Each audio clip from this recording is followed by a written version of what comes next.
Why don't you tell me a little bit about your game first? Sure. Kind of where we're at, what are the main issues we want to be able to fix while we're here today? Been playing a long time. Or the problem is just inconsistent. A lot of thin shots, a lot of fat shots, a lot of good ones, but the bad ones make double bogeys and triple bogeys. And you know, a scorecard might typically be 6 pars, 6 bogeys, and 6 Others. bogeys. Yeah. Others, yeah. The X's, yeah. If you don't hit it straight at the target, do you miss more left or miss more right? My miss would tend to be left. And with the contact, if it goes off, any more towards fat or thin, or do you get some of both? Both. Probably longer irons, thin, wedges, a lot of fats. Any swing thoughts or things you're working on? Hit the ball, make contact.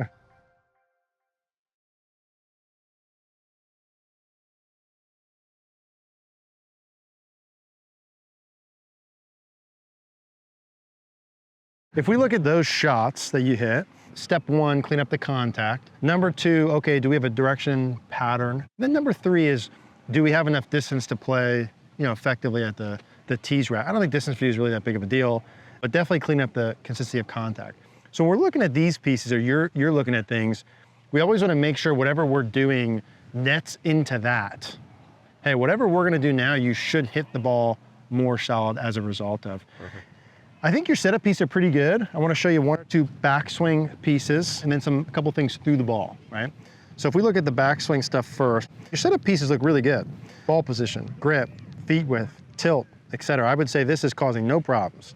But as we go back from here, the first thing I'd say, let's say on the screen here, we could draw a circle around the head. Okay, so I'm just going to pull up you and Tommy Fleetwood here. One of the things for consistency of contact, if you're watching this as well, if we drew a circle around the head at setup, the better we are at keeping the head in the circle on the way back, easier for contact. Doesn't guarantee anything, but it would be the easiest way to do it. Certainly out of that circle, the more that we would go to the right of it, or if we would lift from it, we've got more to make up for on the way down. Doable, right. But it's like, okay, is that part of why you get the inconsistent swing to swing? So when we look at you here and we look at Tommy Fleetwood, he stays pretty much right in that circle. Now, if I look at yours and I redraw that, we see an up and away motion.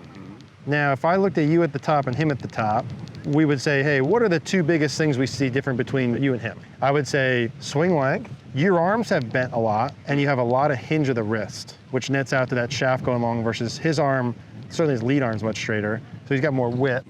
From here, you have gone up and away with your head quite a bit, if we use the trees in the background. So if we're looking at solid contact, and you guys are struggling with this as well, if we draw the circle around the head, the goal in terms of like a forward and back is obviously we want to stay pretty much dead nuts in the circle, but also from an up and down. So if we were to draw a line on the head or the circle and we look at the model versus us, if my goal is to hit the ball consistently solid and eliminate some of the thins, right? The more my head works away from the ground and up, the farther I've got from the ball. Right. And then I've got to do something then to make up for that. Doable, but difficult. Right. So when we make our backswing, we not only want to eliminate some of the rightward motion, but we'd like to stay level to the ground. Now, when we stay level to the ground, I'm going to show you from the down the line, the biggest thing that controls that's the shoulder tilt. So if I make a backswing where my shoulders turn really level, watch where my head goes.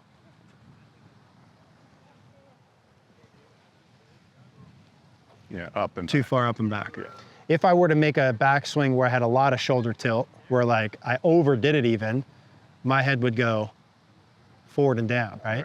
So as we're turning, we need to have a little bit more of the tilt, the lead shoulder down, as we stay more centered. And I think I can accomplish that for you by just having an object by your head. The goal there is to keep you more centered and keep your inclination to the ground to make your contact easier. Does that make sense? It makes perfect sense. Yeah, it's like, how do we do it? Yes. Yeah. We'd like to thank our partners at ShotScope for sponsoring today's video. You know that I always preach what? Feedback, feedback, feedback. You need feedback to improve your swing. Well, guess what? When you go out onto the golf course, you need that same exact feedback. ShotScope are leaders in GPS, shot tracking, and rangefinder technology. You got to look at some data and figure out where you're actually going off to build a solid plan to improve. Another thing that I love about ShotScope is they have options for everyone. Whether you just want GPS distances on the course, A great value but high performing rangefinder, or want to dive into your data, ShotScope has a product for everyone. Let's look at some of the products ShotScope offers, starting with the Pro LX Plus. The first of its kind, the Pro XL Plus, allows you to track your performance using the 16 tracking tags and provides over 100 stats to improve your game. When you use the X5 GPS watch, the lightweight tags screw right into your clubs and the watch automatically tracks your data on the golf course. The watch gives you all the distances you need on the course to help you navigate each hole. With the purchase of a performance tracking device, golfers gain free access to the ShotScope mobile app and web dashboard containing over 100 tour level statistics. Whether you want just the distance to the hole or you like all the stats that they have on there, ShotScope literally has something for everyone. Now, the second obvious thing I'm going to give you here too is the swing length. So when you do your backswing length and you go too far, there's two things doing that.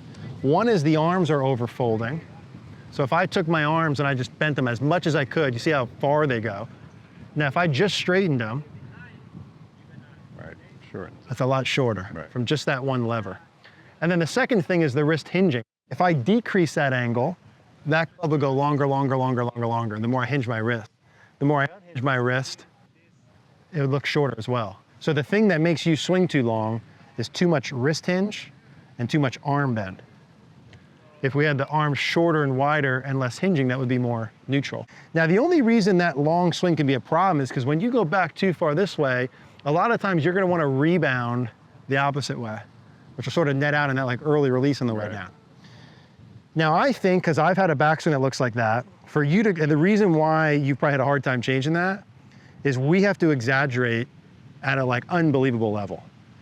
Like for me, when my backswing was like yours, to get to here, I literally felt like when I went back, I kept my arms straight, I got my hands to my right thigh and I swung through.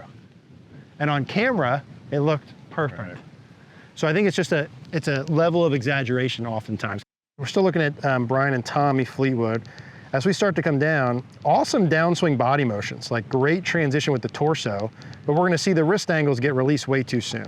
We look at him at the same spot, big difference in the wrist angles, right?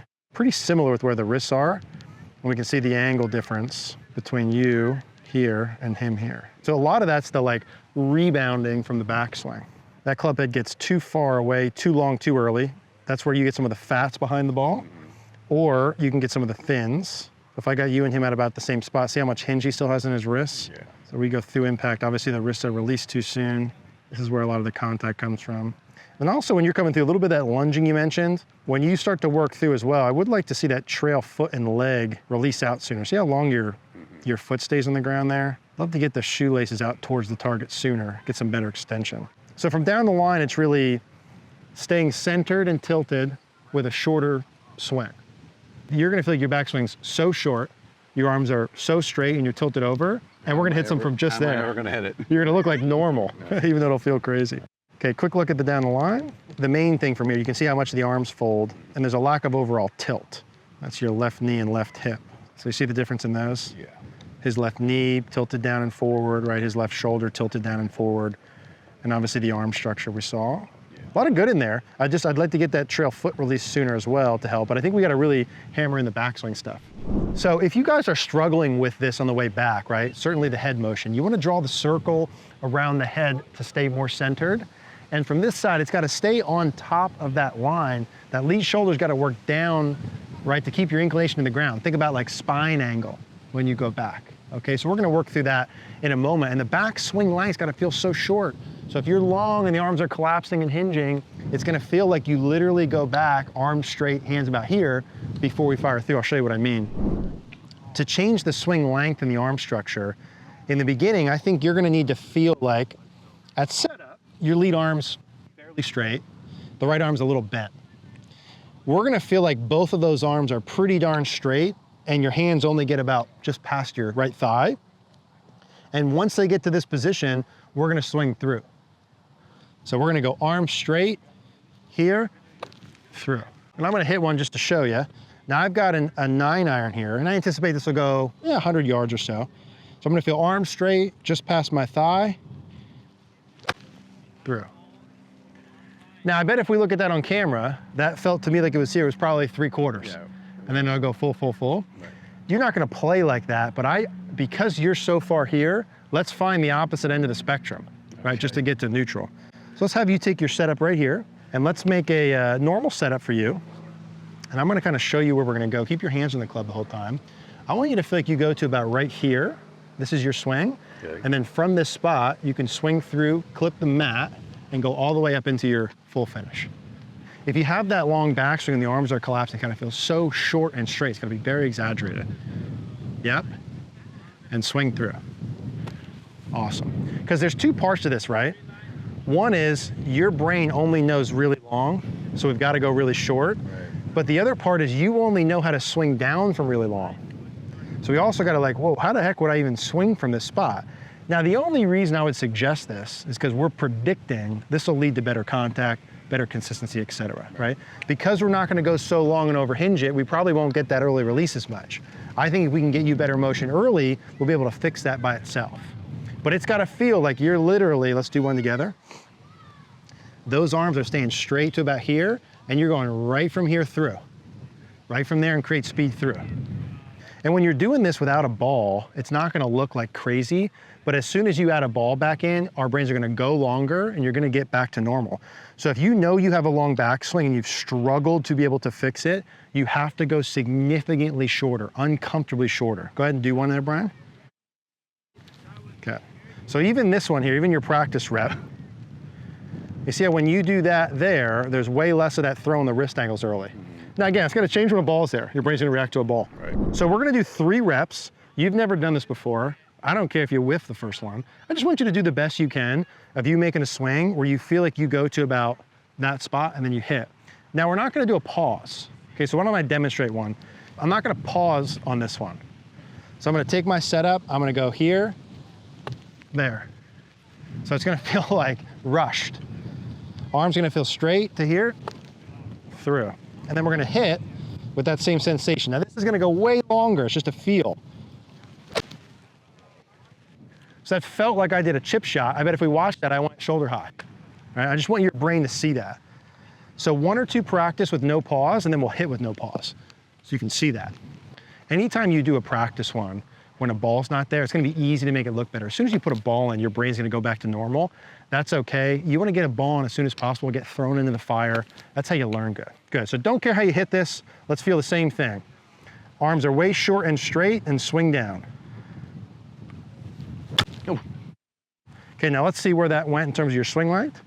Aha. Oh, yeah. Okay.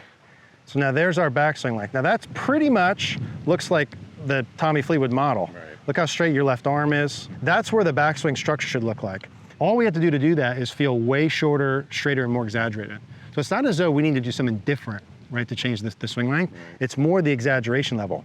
We didn't do anything about the tilting yet. We'll get there. But now that you see that, you can be like, oh, wow, hey, that's how I'd need to feel in the beginning, not forever, to be able to get that to a pretty neutral position. Okay, let's do the same procedure. 2 practice swings with no ball, 1 with a ball. Your job's not to hit the ball well, it's just to make the swing correct. That's it, even shorter. So you'll see the difference of how that looks compared to normal. The goal is to change the look first. Yeah, it's so much better. And then we'll change the pieces through the ball, we'll change how it'll hit. Atta baby, awesome. Excellent job. So there's your swing length with a real short swing. I think it's gonna take us 3 more hits to kind of get where we wanna go. So let's just do like 3 more, same thing. Always 2 practice swings and then 1 hit. And this is what'll happen. Like when you judge progress or something, you wanna judge the look on camera on the first couple swings, and then you'll start to see the ball progress. Now some changes you hit the ball better on the next ball, but something that feels this different, if you've been struggling with swing length, you wanna shorten it, it needs to feel exaggerated. Arms short and straight. Atta baby. Aha, okay, it took us 3 balls. Well, that was pretty good. Yeah. All right, Brian, he's turning around on us a little bit. He's gaining some faith, but there's your swing length. Oh. Boom. Isn't it crazy? Yeah. Felt like it was sticking to my shins. I'm telling you guys, when I changed my swing, I'll never forget, and I looked long like you did. I was at a golf tech, and I was looking at video, and the guy and I, for like an hour, went back and forth. He's like, feel shorter. I went from here to here. Feel shorter, here, here, here. Eventually, I was like, F it. I'm going here through, and it looked well, that's what short. I was thinking, get it to my shin. Yeah. Let's do 1 more rep like that. That was excellent. So he's feeling when he goes back that he's taking the club literally this far and going through, and it goes back to this far. There's no workaround there. Like, that's inevitable. It has to feel exaggerated. This is swing length in particular, but that's true for anything. If you've got a swing direction issue, club face issue, you have to exaggerate way more than you think. Excellent job. And if you've struggled to fix something for 10 years, exaggerate right away, overdo it, right? You can always find middle. All right, let's go. Ah, beautiful. Awesome. That was pretty crisp contact. Yeah. Now, we got a lot of other parts of the swing, right? Right. You said before we started, what are the biggies? What are the main 1, 2 things that if I fix these will make the biggest difference and will make the other stuff a lot easier? There's no doubt, because you went long, you have some early throw. Because you have early throw, you have reactions through the ball, right? The right side stays. All those things are affected by the earlier pieces. So here's the top of backswing. So that's actually like correct where that is. Now, what I would love you to be able to do, Brian, if you're watching this and you have the same thing, you want to do some where you actually get to a point where you've overdone it. So what would overdone it for us be? Where you look and you're like, hey man, that's too short.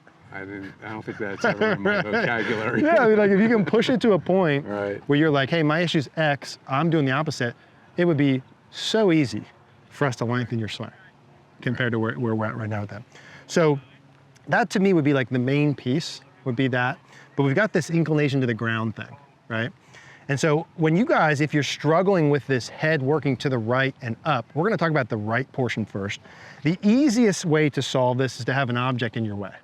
Okay, so let's take your setup there, Brian. Pretend you have a golf ball.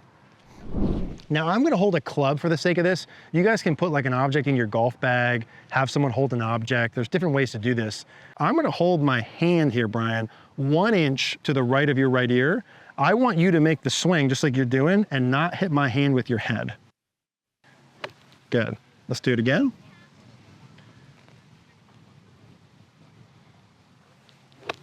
Good, one more.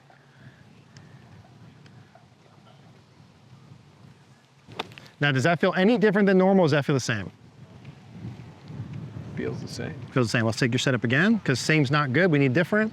I'm now gonna hold this on the lead side of your head, and I want you to keep your lead head, side of your head on that when you go back.